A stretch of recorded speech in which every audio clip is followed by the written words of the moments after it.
This channel does not promote any violent, harmful, or illegal activities. All content provided by this channel is meant for an educational purpose only.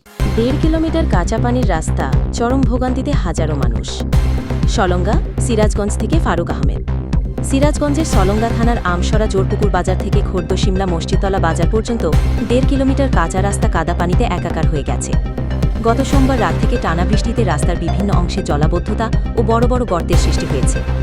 এতে যান চলাচল প্রায় অচল এবং সাধারণ মানুষ চরম ভোগান্তি পড়েছে। স্থানীয়রা জানান, দীর্ঘদিন ধরে রাস্তাটি সংস্কারের অভাবে ঝুঁকিপূর্ণ হয়ে পড়েছে। এলজিইডি বিভাগ থেকে সড়কটি সহজে হস্তান্তর করা হলেও এখনও পাকা হয়নি। এলাকাবাসীর অভিযোগ, রাজনৈতিক কারণে বারবার প্রতিশ্রুতি দেওয়া হলেও কাজ হয়নি। অবস্থার অবনতি দেখে অনেকেই প্রশ্ন তুলেছেন, আমরা কি ভিন্ন গ্রহের বাসিন্দা? তারা দ্রুত রাস্তাটি পাকাকরণের জন্য প্রধানমন্ত্রীর অজুরি হস্তক্ষেপ কামনা করছেন।